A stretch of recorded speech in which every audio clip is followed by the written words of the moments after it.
আমরা বলে না আমরা বিমা কর্মীরা কি আমরা বিমা কর্মীরা খুবই খারাপ। কেন খারাপ? কারণ একজন গ্রাহক যদি অসুস্থ হয় সবাই ওই গ্রাহকটাকে নিয়ে সবাই ওই গ্রাহকটাকে কিভাবে দেখতে যায়? আর আমরা বিমা কর্মীরা ওই গ্রাহকটাকে দেখতে যাই সাথে হাতে করে 20 থেকে 50 টাকার একটা চেক নিয়ে, কারণ ওই গ্রাহকটার স্বাস্থ্য বীমা আমাদের এখানে করাই থাকে, তাই না? আচ্ছা, অনেক মানুষের অনেক কথা বলে, কি বলে যে বিমা উঠে যাবে, হারিয়ে যাবে, ফুরিয়ে যাবে, উড়িয়ে যাবে, অনেক কথাই বলে। কিন্তু দেখা যাচ্ছে যে এলাকার আমাদের কোন একটা বিমা গ্রাহক বিমা করার পরবর্তী মুহূর্তে যদি মারা যায় তাহলে মারা যাওয়ার পর তার পরিবারটাকে সহযোগিতা করার জন্য একটা মানুষ এগিয়ে আসে না। তখন এগিয়ে আসে কে? আমাদের কোনো না কোনো এক বিমা কর্মী। কি করে? ওই বিমা কর্মীটার মাধ্যমে সেই গ্রাহকটা হয়েছিল, সেই বিমা কর্মীটা অফিসে জানানোর পর অফিস থেকে সেই বিমার যে গ্রাহকটা থাকে, এই গ্রাহকটা মৃত্যু দাবির যে চেক একটি থাকে, এই মৃত্যু দাবির চেকটা ওই বিমা কর্মীর মাধ্যমেই তো পায় তার নমনি, তাই না? তাহলে এই জন্য কি আমাদের বিমা কর্মীরা খারাপ? আসলে বিমা কর্মীরা আরো একটা কারণে খারাপ, কারণ সাধারণ মানুষ সবসময় মানুষের সুসময়ের বন্ধু হয়। কোন সময়ের বন্ধু হয়? সুসময়ের বন্ধু। আর আমাদের বিমার কর্মীরা বন্ধু হবে আমরা সবসময় দুঃসময়ের। দুঃসময় বলতে আমরা কি বুঝি? বিপদের সময় যখন আমরা কাউকে বন্ধু হিসেবে কাছে পাই সেটাকে বলি আমরা দুঃসময়ের বন্ধু। কি তাহলে বিমা কর্মীরা সুসময়ের বন্ধু না দুঃসময়ের বন্ধু? দুঃসময়ের বন্ধু। অর্থাৎ একজন বিমা কর্মীকে সুসময় আপনার পাশে আপনি না পেলেও কিন্তু আপনার দুঃসময় আপনি ঠিকই আপনার পাশে পাবেন। বিমা কর্মী একজন মানুষকে শেখায় কিভাবে সঞ্চয় করতে হয়। কি শেখায়? সঞ্চয় কিভাবে করতে হয় এটা শেখায়। বিমা কর্মী মানুষকে শেখায় কিভাবে ভবিষ্যতের কথা চিন্তা করতে হয়। এখন আমি স্বাবলম্বী আছি, ভবিষ্যতে আমাকে স্বাবলম্বী থাকতে হবে, হয়তো এর থেকে বেশি স্বাবলম্বী হতে হবে, এটা স্বপ্ন দেখতে শিখায় একজন বিমা কর্মী। বিমা কর্মী আরো মানুষকে শিখায় নতুন করে মানুষকে কিভাবে স্বপ্ন দেখতে হবে, কিভাবে প্রতি 3 বছর পর বনাস উত্তোলন করতে হবে, কিভাবে নিজের পরিবার পরিজনকে নিয়ে ভালো থাকা যাবে, কিভাবে আমার অনুপস্থিতিতে আমার পরিবার ভালো থাকবে। আমার অনাকাঙ্ক্ষিত একটা কোনো দুর্ঘটনা ঘটে গেল, কিন্তু ঘটে যাওয়ার পরবর্তী মুহূর্তেও আমার পরিবারটা যেন অন্ধকারে নিমজ্জিত না হয়, আমার পরিবারটা যেন আলো পথে ফিরে আসতে পারে, এটার জন্য একজন বিমা কর্মী প্রচন্ড পরিমাণে ভূমিকা রাখে। কিন্তু আমরা কি করি? উপকারী গাছের ছাল রাখি? আমরা গাছের ছাল রাখি না। ধরে নেন আপনার এলাকার একজন মেয়ে পালিয়ে বিয়ে করেছে। কিভাবে বিয়ে করেছেন? পালিয়ে বিয়ে করেছেন। এখন অন্যান্য এলাকার মানুষেরা মন্তব্য করে বসে যে ওই এলাকায় বিয়ে করা যাবে না, ওই এলাকার মেয়েরা পালিয়ে বিয়ে করে। তার মানে কি এটা বোঝায় যে ওই এলাকার একটা মেয়ে পালিয়ে গিয়েছে, তার মানে এটাই যে ওই এলাকার মেয়ে পালিয়ে যাবে? এটা তো ঠিক। বিমা কর্মী কোনো না কোনো এক বিমা কর্মী অপরাধ করেছেন, সেই বিমা কর্মী অপরাধের জন্য কিছু বিমা কর্মীর কিছু কর্মকাণ্ডের ভুলের জন্য বাকি বিমা কর্মীদেরকে কথা শুনতে হয়, লাঞ্ছিত হতে হয়। এটা বাস্তবতা না? হ্যাঁ, তো তার মানে কি এটাই বোঝায় যে এই বিমা কর্মীরা তাদের মতো করবে? আরে এখন তো করতে চাইলেও পারবে না। আগেকার দিনে ছিল অ্যানালগ পদ্ধতি, এখনকার দিনে ডিজিটাল। সেই ডিজিটাল যুগে মানুষের সাথে প্রতারণা করার কোনো প্রকার সুযোগ নেই, চুল পরিমাণ সুযোগ নেই। কেউ চাইলেও ডিজিটাল যুগে এখন গ্রাহকের সাথে প্রতারণা করতে পারবে না। গ্রাহক টাকা জমা দিয়েছে, কিন্তু আপনারা টাকাটা যদি জায়গা মতো জমা না করেন, টাকাটা আপনি জমা যদি না করেন, তাহলে গ্রাহক তো মেসেজ পাবে না। আর মেসেজ না পাইলে তো সে জানে যে টাকা জমা হলে মেসেজ আসবে, তখন সে আপনাকে ধরে করবে। তাহলে আপনি চাইলেও কি তার সাথে করতে পারবেন এরকম? সুযোগ আছে? সুযোগ নাই। মানে একজন গ্রাহক আপনার কাছে বিমা কেন করবে? প্রথমে আপনাকে এটা জানতে হবে যে বিমার গুরুত্ব, প্রয়োজনীয়তা, সুযোগ সুবিধা, এই 3টা বিষয় আপনাকে মাথায় রাখতে হবে। কি কি? বিমার গুরুত্ব, প্রয়োজনীয়তা, সুযোগ সুবিধা। একজন গ্রাহককে আপনি যখন বিমা সম্পর্কে তথ্য দিতে যাবেন, কি দিতে যাবেন? তথ্য দিতে যাবেন, তখন সর্বপ্রথম আপনাকে তথ্য দিতে হবে যে বিমা সে কেন করবে। এই তথ্যটা, বিমা নিশ্চয়তা, বিমা যে সে অর্থটা রাখবে, টাকাটা যে রাখবে, এই টাকাটার নিরাপত্তা কতটুকু, তার অর্থের নিরাপত্তা সম্পর্কিত তথ্য আপনাকে আগে দিতে হবে। বিমা কার আওতায়? কোন মন্ত্রণালয়ের আওতায়? বিমা হচ্ছে অর্থ মন্ত্রণালয়ের আওতায়। বিমা করলে মানুষ কি রেয়ার পায়? ইনকাম ট্যাক্স রেয়ার পায়, যেটাকে বলা হয় আয়কর রেয়ার পায়। ইনকাম ট্যাক্স বলতে বুঝি আমরা প্রতি মানুষের যে একটা মাথা পিছু যে একটা আয় আছে, আয়ের উপরে একটা ট্যাক্স নির্ধারণ হয়, সেই ট্যাক্সটার নামে ইনকাম ট্যাক্স। এই ট্যাক্সটা যাদেরই আছে তারা যদি আমাদের এখানে পলিসি গ্রহণ করে, তারা যদি বিমা পলিসি গ্রহণ করে, তবে তারা আয়কর রেয়াত পাবে 15% হারে। তাহলে বিমা যদি খারাপই হতো তাহলে আয়কর রেয়াতের যে সুযোগটা, এই সুযোগটা বিমায় থাকতো না। ধরে নিলাম একটা পরিবারে দুইটা ভাই থাকে। কয়টা ভাই থাকে? দুইটা ভাই থাকে। তার মধ্যে ধরেন আপনি এক ভাই আর অন্য আরেক ভাই আপনার আছে।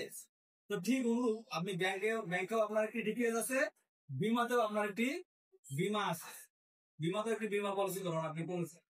ব্যাংকে আপনি কি কি সুযোগ সুবিধা পাবেন, বিমায় আপনি কি কি সুযোগ সুবিধা পাবেন। ব্যাংক আপনার কখনো ঝুঁকি নিবে না, কারণ ব্যাংক হচ্ছে আর্থিক লেনদেনের প্রতিষ্ঠান। কি লেনদেনের প্রতিষ্ঠান? আর্থিক লেনদেনের প্রতিষ্ঠান। আর বিমা মানে হচ্ছে ঝুঁকি ব্যবস্থাপনার একটা অংশ। অর্থাৎ এখন পর্যন্ত আপনি বিমা করেন নাই, তার মানে এটাই যে আপনার ঝুঁকি আপনার কাছেই সীমাবদ্ধ। যখন আপনি বিমাটি করবেন, বিমাটি গ্রহণ করবেন, তখন আপনার ঝুঁকিটি বিমার কাছে স্থানান্তর হয়ে গেল। যদি এটা নাই হতো তাহলে আপনি অসুস্থ হলেন, চিকিৎসা করার জন্য আবার বিমা কেন টাকা দিবে? কেন টাকা দিবে?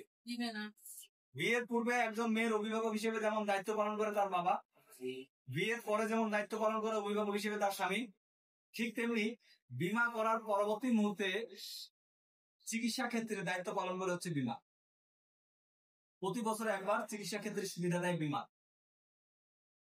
এটা গেল।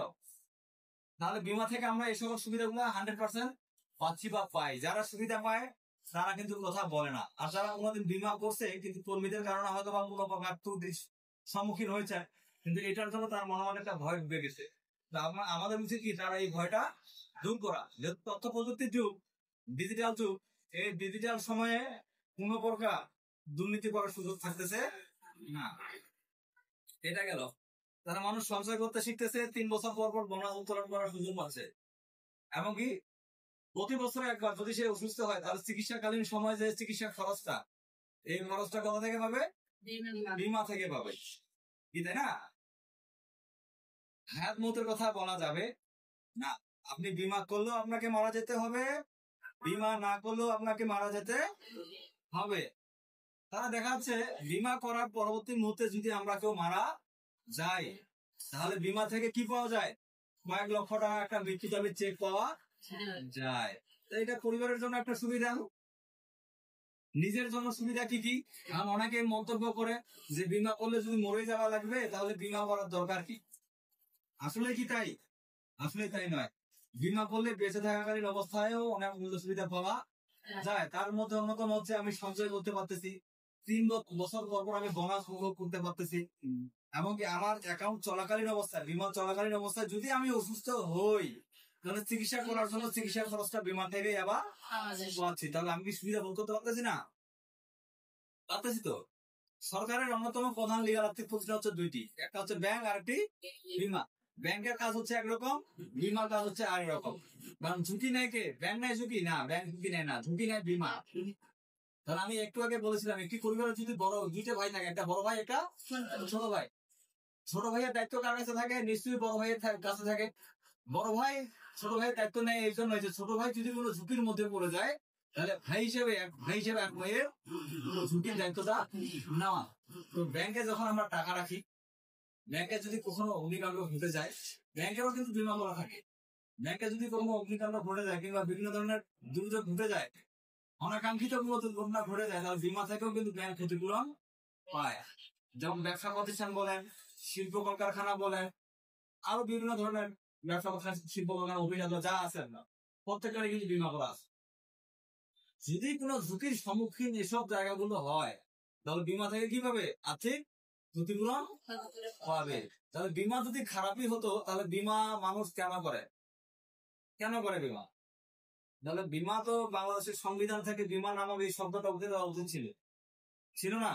মানুষ না বুঝে বিমা গুরুত্ব, প্রয়োজনীয়তা, সুবিধাগুলো না বুঝে বিমা নিয়ে উল্টা পাল্টা প্রসঙ্গ এর ওর মাঝে বিলিয়ে বেড়ায়, ছড়িয়ে বেড়ায়, যেটাকে আমরা বলি গুজব। আমাদেরকে গুজব থেকে দূরে থাকতে হবে। বিমা নিয়ে বিমা আইন আছে, বিমা নিয়ে অনেক সুযোগ সুবিধা আছে। বিমা কি শুধু বাংলাদেশে? বিমা সারা বিশ্বব্যাপী বিমার প্রচলন রয়েছে, সারা বিশ্বব্যাপী। আপনার আমার জন্মই হয়নি, আপনার আমাদের চৌদ্দ গোষ্ঠী জন্মের আগে থেকে বিমা সারা বিশ্বব্যাপী প্রচলন। তাহলে বিমা যদি খারাপ হতো সারা বিশ্বব্যাপী প্রচলন থাকতো না। কিন্তু আমরা তারপরেও বলি বিমা খারাপ, বিমা উঠে যাবে। এটা নিঃসন্দেহে একটি গুজব। নিঃসন্দেহে কি বুঝো, উঠে যদি যায় তাহলে কর্মীরা যেতে পারে।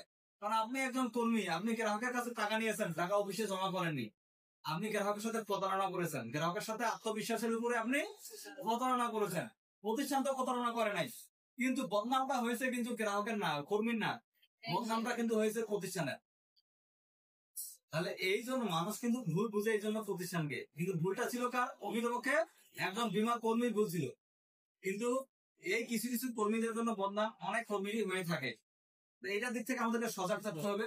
আমাদেরকে সর্বোচ্চ চেষ্টা করতে হবে একজন গ্রাহককে আমরা কিভাবে ভালো সেবা দিব। আপনি যখন একজন গ্রাহককে ভালো সেবা দিবেন, ওই গ্রাহকটা আপনার সেবাতে উৎসাহিত হয়ে সে চিন্তা করবে আমার কাছে আরো 10টা গ্রাহককে কিভাবে দেওয়া যায়। সে যদি আরো বেশি উৎসাহিত হয়, সে নিজেও দেখবেন চেষ্টা করবে কিভাবে বীমার একজন কর্মী সেও হতে পারবে। তার মনের মধ্যে একটা উৎসাহ জাগবে। কি বোঝা গেছে?